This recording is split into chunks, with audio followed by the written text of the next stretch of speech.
नमस्कार मित्रांनो, स्वागत आहे तुमचं आमच्या एज्युकेशनल न्यूज या यूट्यूब चॅनलवर। तर मित्रांनो, या व्हिडिओमध्ये आज आपण EPS 95 ची किमान पेन्शन 7500 रुपये 90 दिवसात मिळेल का, जाणून घ्या सविस्तर माहिती। व्हिडिओला सुरुवात करण्यापूर्वी मी आपल्याला विनंती करतो की हा व्हिडिओ शेवटपर्यंत नक्की पहा व व्हिडिओ आवडल्यास लाईक आणि शेअर नक्की करा व अशाच प्रकारच्या नवनवीन व्हिडिओसाठी आमच्या चॅनेलला सबस्क्राइब करायला विसरू नका।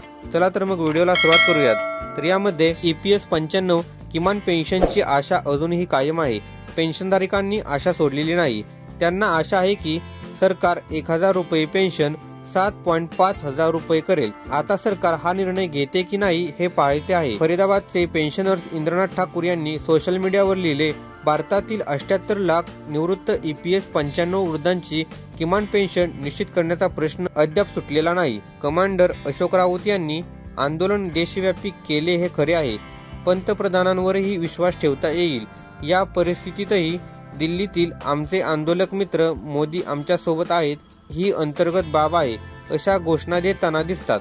कमांडर साहेबांना खात्री आहे की आमच्या पेन्शनधारकांची किमान वाढीव पेन्शन 90 दिवसात लागू केली जाईल, असे आश्वासन भारत सरकारने दिले आहे। NSE प्रतिनिधींना उच्च नोकरशहांनी समस्या सोडवण्यासाठी उच्चस्तरीय समितीमध्ये सहभागी होण्यासाठी आमंत्रित केले आहे। पेन्शनधारकांनी लिहिले, CBT मध्ये काय निर्णय घेतला आहे।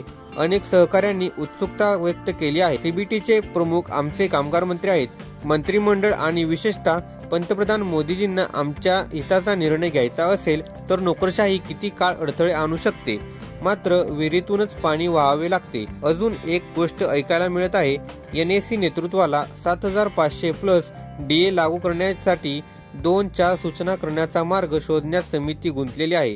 त्याची अंमलबजावणी कशी करायची? उदाहरणार्थ, जर किमान पेन्शन 7500 रुपये असेल तर 6500 रुपयांनी 1000 रुपयांची वाढ होते। त्यामुळे सध्या ज्यांना पेन्शन दिली जात आहे त्यांच्या पेन्शनमध्ये 6500 रुपये अधिक जोडून त्यांची पेन्शनची रक्कम निश्चित करता येईल। त्यावर केलेला DA द्यावा। इंद्रनाथ ठाकूर म्हणाले, काही असो, कमांडर अशोक साहेब हे निवृत्त नौदलाचे अधिकारी आहेत। त्यांना स्वतःला पुरेसे पेन्शन मिळते। आमच्या पेन्शन फॉर्म्युल्यात त्यांना कोणताही वैयक्तिक लाभ मिळणार नाही। आमच्या हिरोचा मोदीजींवर पूर्ण विश्वास आहे। त्याचा राजकारणाशी काही संबंध नाही, जसे ट्रेड युनियन नेत्यांमध्ये आढळते। त्यामुळे ही चळवळ एक सामाजिक चळवळ आहे। त्याला कोणत्याही राजकीय पक्षाच्या स्वार्थाचा फटका बसत नाही। तरीही सरकारने आमच्या हिताचे रक्षण केले नाही तर आमच्या लढ्याचे दरवाजे खुले राहतील। CWC समिती राष्ट्रीय स्तरावर निर्णय घेईल आणि त्यानुसार मतदानात भाग घेईल। तर मित्रांनो, हीच माहिती या व्हिडिओच्या माध्यमातून द्यायची होती। अशाच प्रकारच्या नवनवीन व्हिडिओसाठी लगेचच आमच्या चॅनेलला सबस्क्राइब करून या व्हिडिओला लाईक आणि शेअर करा। चला तर मग भेटूयात पुढील व्हिडिओमध्ये। धन्यवाद। जय हिंद, जय महाराष्ट्र।